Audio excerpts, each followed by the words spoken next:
संपूर्ण राज्यात भाजपच्या विजयाचा आज जल्लोष केला जात आहे। जळगावमध्ये देखील भाजपचे आमदार यांनी नृत्य करत तसेच या ठिकाणी एकमेकांना मिठाई भरवत या ठिकाणी आनंद साजरा केल्याचं पाहायला मिळालं। आपल्यासोबत भाजपचे आमदार सुरेश भोये, मामा काय सांगणार? अखेर तामिळनाडू असेल किंवा आसाम असेल असं वेगवेगळ्या ठिकाणी पश्चिम बंगालमध्ये जे आहे भाजपने सत्ता स्थापन केलेली आहे। खरं आज पुरे देशामध्ये भारतीय जनता पार्टीचा कार्यकर्ता आनंद उत्सव बनवतोय। त्याला विशेष करून पश्चिम बंगालचं यश आम्हाला मिळालेलं आहे। जनतेने आशीर्वाद दिलेले आमच्या भारताचे लाडके पंतप्रधान मोदी साहेबांच्या नेतृत्वामध्ये गृहमंत्री अमित भाई शाह असतील, राष्ट्रीय अध्यक्ष असतील, यांच्या नेतृत्वामध्ये मला वाटतं यश मिळालेलं आहे। हे सर्व कार्यकर्त्याचं मला वाटतं यश मिळालेलं आहे।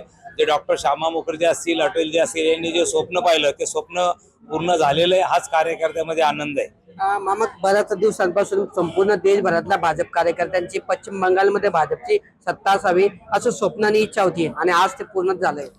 खरं भारतीय जनता पार्टी हा परिवार आहे। हा एका व्यक्तीने तर पूर्ण कार्यकर्ते परिवार समजतो। आम्ही सर्व ठिकाणी प्रचाराला जातो, प्रसिद्धीला जातो, एकमेकाला सहकार्य करत असतो आणि मला वाटतं त्याचं जे यश पश्चिम बंगालमध्ये इकडचे कार्यकर्ते सर्व गेले, विशेष करून आमच्या राज्याचे मुख्यमंत्री देवाभाऊ तिथे प्रचाराला गेले आणि ह्या माध्यमातून मला वाटतं यश मिळालेलं आहे। त्याचाच आनंद उत्सव कार्यकर्ते बनवत आहे। काय सांगशील, भाजपमध्ये अखेर ममता बॅनर्जींची सत्ता जी आहे ती पाय उतार झालेली आहे आणि भाजपने सत्ता स्थापन केलेली आहे। आसाम असेल किंवा पश्चिम बंगाल असेल, कसा आनंद आहे? नक्कीच जनतेने विकासाला मत दिलेले आहे।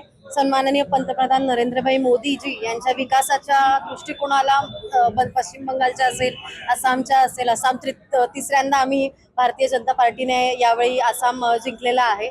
त्यामुळे जनता ही विकासाला बघते आणि विकास जिथे दिसतोय तो आपल्या देशभरामध्ये आपल्याला आता दिसत असेल की पंतप्रधान नरेंद्रभाई मोदीजींच्या नेतृत्वामध्ये जनतेला विकास दिसतोय आणि पश्चिम बंगालने पण यावेळी तो योग्य असा निर्णय तिथे घेतलेला आहे। बारामतीमध्ये देखील अजितदादांच्या निधनानंतर जागा खाली झाली होती आणि त्या ठिकाणी सुनेत्रा पवार ज्या आहेत त्या आतापर्यंतच्या ऐतिहासिक बहुमताने या ठिकाणी विजय झालेले आहेत। काय सांगाल? नक्कीच सुनेत्राताईंचंही योगदान तिथे तेवढंच होतं। स्वर्गीय आपले सगळ्यांचे नेते अजितदादा पवार उपमुख्यमंत्री यांच्या निधनानंतर बारामतीमध्ये आपण जर बघाल, आज बारामती सारख्या तालुक्याचा विकास जो बघितला आहे तिथल्या जनतेने पण बघितला आणि पूर्ण महाराष्ट्राने बघितलेला आहे। आणि संपूर्ण महाराष्ट्राचे नेते हे लोकनेते होते अजितदादा आणि त्यांच्या त्या बारामतीतला विकास हा सुनेत्राताई नक्कीच करतील। आपलं भारतीय जनता पार्टी आणि एनडीएच्या सरकारमध्ये सुनेत्राताई इथे उपमुख्यमंत्री आहेत आणि त्यांच्या नेतृत्वावर तिथल्या जनतेचा, पवार कुटुंबावर, अजितदादांच्या सगळ्या त्या आपल्या पक्षावर, राष्ट्रवादी पक्षावर पूर्णपणे मला वाटतं जनतेचा, बारामतीकरांचा विश्वास आहे आणि तोच आज या मतदान पेटीतून दिसलेला आहे। तर अशा पद्धतीने अनेक दिवसांपासून पश्चिम बंगालमध्ये भाजपची सत्ता असावी हे प्रत्येक भाजपच्या कार्यकर्त्याचं स्वप्न आज या ठिकाणी पूर्ण झालेलं आहे। तर दुसरीकडे जे आहे अजितदादा नंतर बारामतीमध्ये देखील सुनेत्रा पवार असतील यांच्यावर संपूर्ण जनतेने विश्वास दाखवलेला आहे। त्याचा देखील या ठिकाणी आज जल्लोष केला जात असल्याचं पाहायला मिळत आहे। किशोर पाटील, TV9 मराठी, जळगाव।